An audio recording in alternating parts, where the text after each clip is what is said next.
2025 మే నెలలో నేను ఇండియా పాకిస్తాన్ మధ్య జరగాల్సిన ఒక అతిపెద్ద అణుయుద్ధాన్ని ఆపాను అని అమెరికా అధ్యక్షుడు డొనాల్డ్ ట్రంప్ గొప్పలు చెప్పుకున్నారు. On Saturday, my administration helped broker a full and immediate ceasefire, I think a permanent one, between India and Pakistan, ending a dangerous conflict of two nations with lots of nuclear weapons. కానీ అందులో ఏ మాత్రం నిజం లేదు. అసలు ఆ యుద్ధాన్ని ఆపింది ఎవరంటే మన ఇండియన్ ఎయిర్ ఫోర్స్ చూపించిన సత్తా, మన సైన్యం వాడిన మైండ్ బ్లోయింగ్ వ్యూహాలు. మనం పడుకున్న సమయంలో రాత్రికి రాత్రే దాదాపు 72 యుద్ధ విమానాలతో భారత ఆర్మీ, వాయుసేన మరియు నేవీ సంయుక్తంగా ఆకాశంలోకి దూసుకెళ్లి పాకిస్తాన్ గుండెల్లో నిద్రపోయిన ఆ చారిత్రాత్మక దాడి పేరే ఆపరేషన్ సింధూర్. అసలు ఆ రోజు మన వాళ్ళు పాకిస్తాన్ ను ఎలా దెబ్బ కొట్టారో తెలుసా?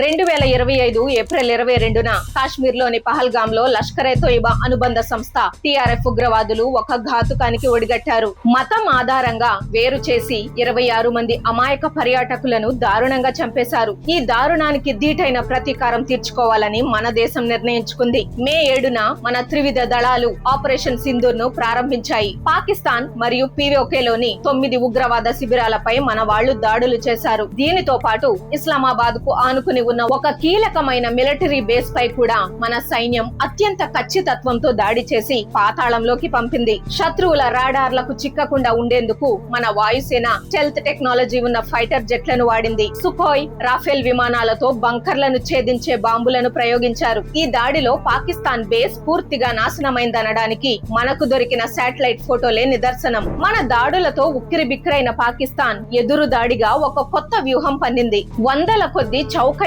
డ్రోన్లను మన గగన తలంలోకి పంపింది. మన దగ్గర ఉన్న అత్యంత ఖరీదైన ఎయిర్ డిఫెన్స్ క్షిపణులను ఆ డ్రోన్ల మీద వాడేయాలన్నది వాళ్ల ప్లాన్. కానీ మన సైన్యం ఎంత స్మార్ట్ అంటే ఖరీదైన క్షిపణులను వాడే బదులు మన దగ్గర ఉన్న పాతకాలపు ఎయిర్ డిఫెన్స్ గన్స్ ను ఉపయోగించి ఆ చిన్న డ్రోన్లను తక్కువ ఖర్చుతోనే ఆకాశంలో సమర్థవంతంగా కూల్చేసింది. ఈ దెబ్బకు దీనికి తోడుగా భారత్ సింధు జలాల ఒప్పందాన్ని తాత్కాలికంగా నిలిపివేయడంతో పాకిస్తాన్ మిలిటరీకి ఫ్యూజులు ఎగిరిపోయాయి.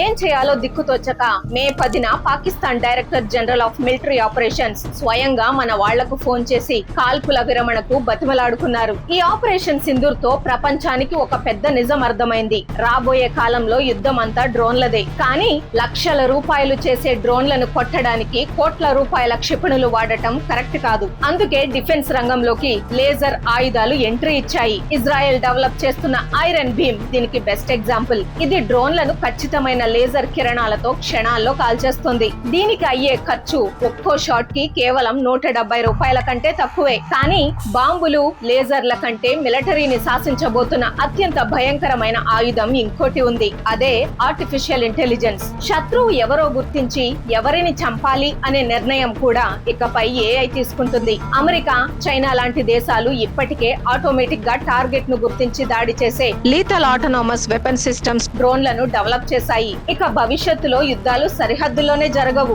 రీసెంట్ గా లెబనాన్ లో పేజర్లు, వాకీటాకీలు పేలినట్లు శత్రువు వాడే సప్లై చైన్ లోకి చొరబడి దెబ్బతీయడమే ఇప్పటి కొత్త యుద్ధ నీతి. ఒకప్పుడు యుద్ధాలంటే సైనికులు ప్రాణత్యాగం చేసేవారు. కానీ ఫ్యూచర్ అంతా ఈ ఏఐ మెషిన్లు, డ్రోన్లు, లేజర్లతో జరిగే సైలెంట్ టెక్నాలజీ యుద్ధాలే. ఈ పరిణామాలను చూస్తుంటే మీకేమనిపించిందో కింద కామెంట్స్ లో ఖచ్చితంగా చెప్పండి. అలాగే మన దేశ సైన్యం సాధించిన ఈ అద్భుత విజయాన్ని లైక్ చేసి ప్రతి ఒక్కరికి షేర్ చేయండి. జై హింద్.